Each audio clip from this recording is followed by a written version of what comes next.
Today, I want to talk about how I dealt with anxiety as I was scaling my 90 unit real estate portfolio. So, I bought my 26 unit apartment complex back in August of 2021, my mobile home park in November of 2021, and my 20 unit in May of 2022. So, in an 8 month window, I bought 80 units of real estate. All 80 units are heavy value add, which means that I have to renovate the units, turn the tenants, bring in new tenants, and stabilize it. So it required a lot of time, it required a lot of money, and it required a lot of stress. And this is my first time doing value added apartment complexes. I did three at one time. For two for apartment complex and one for a mobile home park. So as you can imagine, it was very stressful in that aspect. So for me, I went through a lot. Every day you're putting out fires constantly when you're renovating 90 units of real estate. It's very stressful.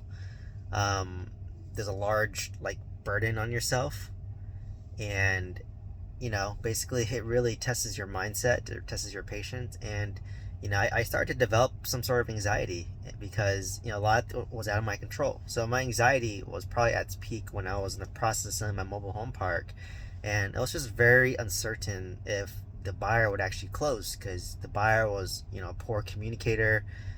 They kept on asking for multiple extensions, and that combined with I was losing $10,000 a month, I just felt like a lot was out of my control, right? Like, because not many people want to buy a mobile home park like mine. Like, it was, not in the greatest area. It was mostly in the southeast, mostly park-owned homes. Tenant base wasn't the greatest. It was a heavy value. You get to come in with at least $1 million of capex to fix it up. I put in like $300,000-$400,000 worth of capex, and despite that, you still need another $1 million to fix it up. The tenant demographic wasn't the greatest, so just a lot was out of my control. So I felt like I was at the mercy of the buyers, and I just thought, man, I've been used to it being a seller's market for so long, but I felt like I was out of my control, right? So the buyer just kept on we were supposed to close a certain day or ask for an extension, and the buyer would just ghost me, and then that really stressed me out. And when I was stressed, I couldn't control my anger, I couldn't control my emotions. I was getting frustrated with my property manager, who's also serving as my broker. They were trying to sell the deal because they're not managing the property well either. So I just felt like I lost a lot of control. I felt like I had no control of my situation. I felt like I had no control of finding a buyer. I felt like I had no control because the property manager was bad. They had a grip on the deal, and I felt like me selling the deal was hinging on my property managers to sell the deal, and I didn't really have much trust in my property managers at that point because they couldn't really manage my property very well. So it was just a lot of frustration.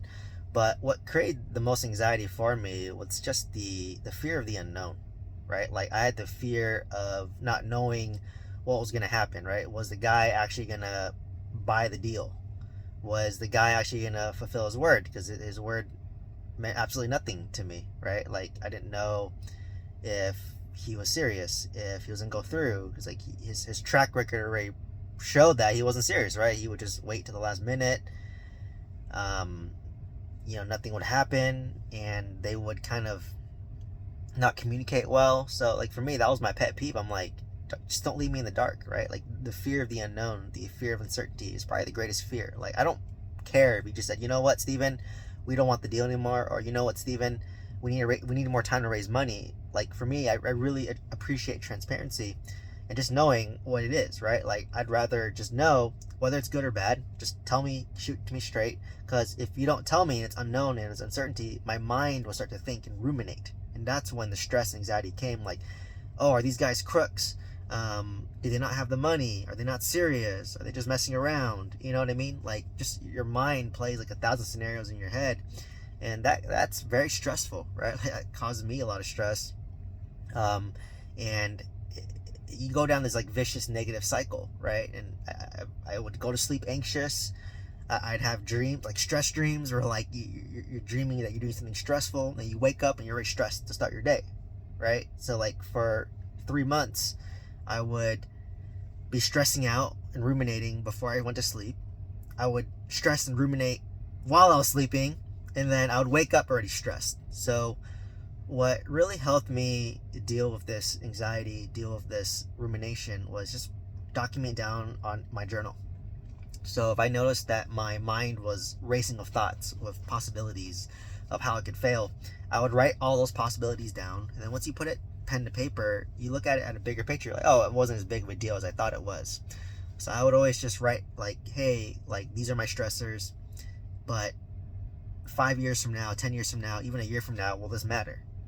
Right? And it probably won't. It'll make me a stronger person. And now that I'm looking back, that's the case, right? Like I'm looking back, I'm reflecting now, and it happened 2 months ago. I'm like, yeah, I'm actually a better person now, and I know what to expect, right? Like when you buy a mobile home park, when you buy self-storage, or it's not residential real estate, like your buyer pool is much more limited, and most of your buyer pool, it's going to be those older, you're talking 50s, 60s, 70s, the white hairs.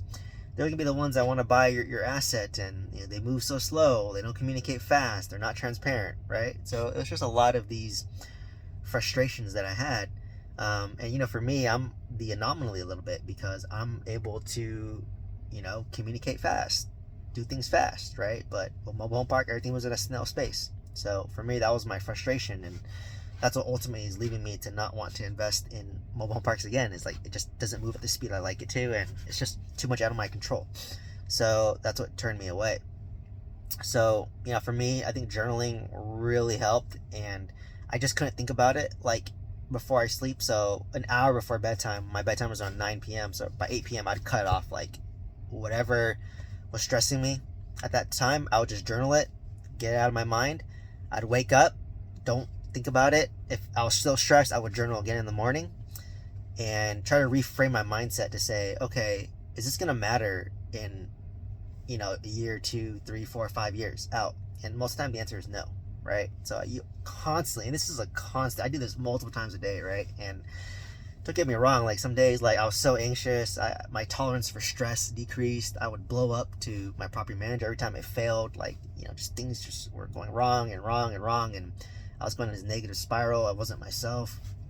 So yeah, it was a very challenging time going through this anxiety and dealing with it, and trying to overcome it. But the way I frame it now is like, all right, I've only ever dealt with a level 8 problem, let's just say. And this is the first time I've dealt with a level 9 problem, which was trying to sell my mobile home park. This is the first time I'm trying to sell an asset, and it probably wasn't the smoothest process, because every time I bought my properties, right, I bought my 2 apartment complexes and my mobile home park, I was very on time, very transparent, easy to work with, and I thought everyone was that way, but that's not the case. Most buyers are terrible. They're slow. They don't communicate. They change their minds last minute, right? Maybe an investor backs out, so they're short. So like to me, I'm like, dude, money talks. Like, show me the money and show me you're serious. That's why I hate working with brokers. Like we had two brokers in between, right? Like my property manager is my broker talking to their broker, who had the buyers, and the brokers are just playing good cop, like, oh, like we want this to work, but the buyer is just not communicating. I'm like, well, stop pointing the finger and pointing the blame. Stop passing the ball. You're representing the buyer. Like, take ownership. Like, get your buyer in check. Get your buyer in line. That's the whole point of the broker, right? The point of the broker is the broker gets me in line as the seller, and the other broker gets the buyer in line, right? Like, you don't just point fingers and like, oh, it's their fault. Like, what's the point of having the middleman? That's why I say all the time on my channel that brokers are useless, because all they do is they point the finger. They don't make the process smoother, and they actually make the process more difficult. And when things go wrong, they don't take ownership. They just point the finger. Like, why am I paying you $10,000-$20,000 just to point the finger at someone else? Like, I'd rather save myself $30,000 and not have the finger pointed and just take care of it myself, right? So to me, that was just like very frustrating. That's why I know if I wanted to be a real estate broker, I would dominate, because most of these brokers don't give a shit. They point the finger, they don't take accountability, and they're not proactive. And the fact that I'm all those, I'm already like probably top 5% broker, right? So to me, like I've done deals direct to owner, and I made it very smooth process, right? Like if I'm delayed by 3 days because of a lender, I would just tell the seller, hey, we're gonna be late by 5 days because of X, Y, and Z, and I'll keep you posted. And they're like, great, cool, no stress, right? Like, if I had that, like if the buyer that ended up ghosting me was just like, hey, Steven, like I just need more time to raise money because I had an investor back out. I'm like, all right, great. Well, how much time do you need? Okay, 30 more days. All right, that's all I need. So it was just very, basically frustrating to see that, to experience that, and to go through that process in that journey. So, it's just kind of like mindset. I've dealt with a higher level of stress now. So if I were to go through the buying process or selling process again, I've dealt with this level of stress. So when I see it again, it's not going to be as stressful the second time, right? Like now I've only done a level 8 problem.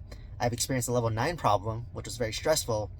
But now that I've seen a level 9 problem, once I see a level 9 problem again, I'm not going to be as stressed, right? Unless I see a level 10 problem, right? But, as I've heard, the more wealth you build, you're going to deal with higher level problems and it's going to stress you out, right? So, but at least I have some experience now and some skill set with that. So, overall, hopefully you learned something about the reality of dealing with stress, dealing with anxiety, and it kind of gives you the mindset needed to be successful, the mindset needed to just chug along, and the mindset needed to, improve yourself. So, hopefully you can take down some of the strategies that I've learned, and gives you a more realistic expectation of when you're trying to sell or dealing with something stressful, like what's going to be like. So hopefully you found some value from this video. Hope to see you in the next one. Thank you so much.